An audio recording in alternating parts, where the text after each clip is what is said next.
கேரளாவின் கோட்டயம் மாவட்டத்தில் உள்ள வைக்கம் பெரியார் நினைவு பூங்காவில் உள்ள பெரியார் சிலைக்கு மாவட்ட ஆட்சியர் மாலை அணிவித்து மரியாதை செலுத்தினார். இது பற்றிய மேலும் விவரங்களை தருகிறார் நமது செய்தியாளர் சந்தோஷ். சந்தோஷ், கூடுதல் விவரங்களை நீங்க சொல்லலாம்.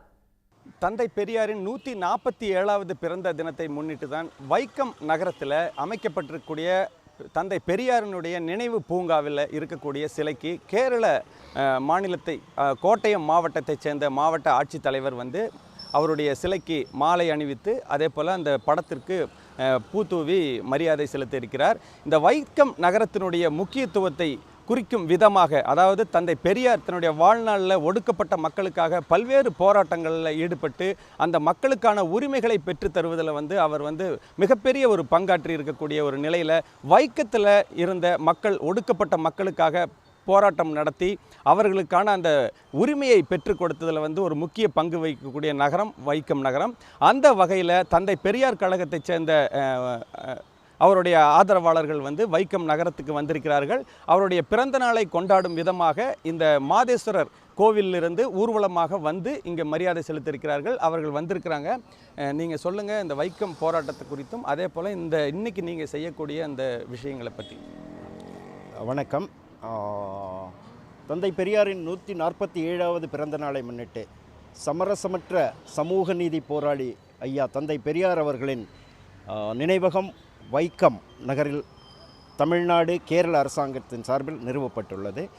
இங்கு இருக்கக்கூடிய மகாதேவர் என்று அழைக்கப்படக்கூடிய சிவன் கோவில் சுற்றியுள்ள வீதிகளில் தாழ்த்தப்பட்ட மக்கள் என்று சொல்லக்கூடிய மக்கள் நடப்பதற்கு அனுமதி மறுக்கப்பட்டிருந்தது.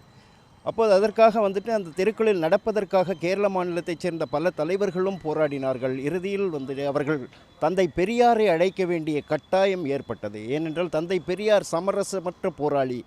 எந்த கொள்கையை கையில் எடுக்கிறாரோ அதை சமரசமின்றி இறுதி வரை போராடி வெற்றி காணக்கூடிய குணமுடையவர் தந்தை பெரியார் என்ற காரணத்தினால் அவர்கள் தந்தை பெரியாரை அழைத்து இந்த போராட்டத்தை நடத்தினால்தான் இது சரியாக இருக்கும், இது ஒரு தீர்வுக்கு வரும் என்பதை உறுதியாக உணர்ந்து அவர்கள் தந்தை பெரியாரை அழைத்து இந்த போராட்டத்தை நடத்தினார்கள்.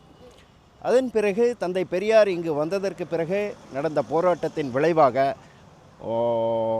வைக்கத்தப்பன் என்று அழைக்கப்படுகின்ற மகாதேஸ்வரர் கோயிலை சுற்றி இருக்கக்கூடிய தெருக்களில் தாழ்த்தப்பட்ட மக்கள் நடப்பதற்கு அனுமதி வாங்கி கொடுத்தார் அவர். அதை தந்தை பெரியாரால் மட்டுமே சாதிக்க முடிந்தது. இன்னைக்கு நீங்கள் தந்தை பெரியார் இயக்கத்தை சேர்ந்தவங்க இன்னைக்கு நீங்கள் என்ன பண்ணுறீங்க? இன்றைக்கு ஐயாவினுடைய 147வது பிறந்த நாளை முன்னிட்டு தமிழ்நாட்டின் பல்வேறு பகுதிகளிலிருந்தும் தோழர்கள், பெரியாரிய சிந்தனையாளர்கள் இந்நிகழ்வில் கலந்து கொள்ள இருக்கின்றனர். அது மட்டுமல்லாமல் கேரள மாநிலத்தைச் சேர்ந்த இடுக்கி மாவட்ட திராவிட முன்னேற்றக் கழகத்தினுடைய செயலாளரும், கோட்டயம் மாவட்டத்தினுடைய திராவிட முன்னேற்றக் கழகத்தினுடைய செயலாளரும், மேலும் திராவிட முன்னேற்றக் கழகத்தை சேர்ந்த தோழர்களும் இந்நிகழ்வில் கலந்து கொள்கின்றனர். தந்தை பெரியார் வைக்கத்தப்பன் கோவிலினுடைய மேற்கு வாசலில் கைது செய்யப்பட்ட இடத்திலிருந்து தந்தை பெரியார் நினைவகம் வரை இன்று ஒரு பேரணியாக நாங்கள் இங்கு ஐயா அவர்களுக்கு மரியாதை செலுத்துகிறோம். அதாவது தற்பொழுது இந்த இடத்துல இருக்கக்கூடிய பெரியாருடைய சிலைக்கு மாலை அணிவித்து மரியாதை செலுத்தியிருக்கிறார்கள். அதற்கு முன்பதாக அவர்கள் ஒரு பேரணியாக ஒரு முழக்கங்களை எழுப்பியபடி அந்த வீதிகளில் அதை பழைய அந்த போராட்டத்தை நினைவுபடுத்தும் விதமாக அவர்கள் அந்த தெருக்களில் நடந்து இங்கே மரியாதை செலுத்தியிருக்கிறார்கள். அதே போல் தமிழக அரசு சமூக நீதி நாளாக இன்றைக்கு அறிவிக்கப்பட்டிருக்கக்கூடிய காரணத்தினால தமிழக அரசால் பராமரிக்கக்கூடிய தந்தை பெரியாரனுடைய உருவ சிலைகள் அமைந்திருக்கக்கூடிய பகுதிகளில் இந்த மரியாதை செலுத்தப்பட்டு வருகிறது. விரிவான தகவல்களுக்கு நன்றி சந்தோஷ். உடனுக்குடன் செய்திகளை தெரிந்து கொள்ள சன் நியூஸ் பெல் ஐகானை கிளிக் பண்ணுங்க.